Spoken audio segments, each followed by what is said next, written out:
பல்லவனோட அம்மாவை பார்த்த நிலாவும், சோழனும்.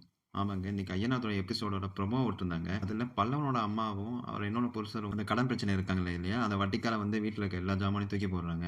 அதுக்கப்புறம் ரோட்ல போட்டு எல்லா பொருளும் ரோட்ல கிடக்கு. அந்நேரம் அத பார்க்குறான் சோழன். சோழன் வந்து யாருகிட்ட நான் புடிச்சுட்டேன்னு சொல்லி, இத போய் நிலாட்ட சொல்லி அந்த வீட்ட கண்டுபிடிச்சுட்டான் சோழன். அப்புறம் நிலாவும், சோழனும் வந்து பார்க்குறாங்க. பார்த்து நாங்க நட்டேஷனோட வீட்லருந்து வந்திருக்கோம். அப்படின்னு சொல்லி ஃபோட்டோவ காட்டுறா. அதுக்கப்புறம் வந்து ஏன் நீங்க எங்க வீட்டுக்கு வரல? நட்டேஷனுக்கு உங்களுக்கு என்ன ஆச்சு? அப்படின்னு சொல்லி நிலா கேட்கிறா. பல்லவனோட அம்மாவ பார்த்து. பல்லவன் அம்மா அப்புறம் பல்லவனோட ஃபோட்டோவ பார்த்துட்டு அப்படியே ஃபீல் பண்ற மாரி காமிச்சு முடிச்சாங்க. அதுக்கப்புறம் பார்த்தீங்கன்னா, இன்னொன்னு ப்ரோமோ விடுறாங்க. பாண்டியன் ஓனராக போகிறான். ஆமாங்க. இன்னைக்கு வந்து பாண்டியன் வந்து மெக்கானிக் ஷெட்ல வேலை பார்க்கும்போது, அவங்க ஓனர் வந்து இந்த கடைய என்னால பார்த்துக்க முடியல.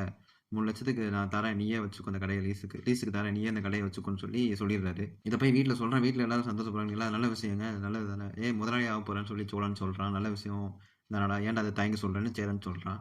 இத போய் என்ன பண்றான், பாண்டியன் போய் வானதிட்ட சொல்றான். வானதி பார்த்தீங்கன்னா, இதெல்லாம் ஒரு இதுவா? இதெல்லாம் ஒரு சப்ப மேட்ரு. போய் நல்ல வேலை இருக்கிறது தான் பெரிய பெரிய விஷயம் சொல்லிடுறான். அது ஒரு மாரி பாண்டியனுக்கு ஒரு மாரி இருக்கு. இத எப்படி கொண்டு போறாங்க? அதுக்கு அடுத்துங்கிறத நம்ம அடுத்தடுத்த வீடியோ நாளைக்கு வர எபிசோட்ல என்ன நடக்குதுன்னு பார்ப்போம். மறக்காம சப்ஸ்கிரைப் பண்ணுங்க. நன்றி, வணக்கம்.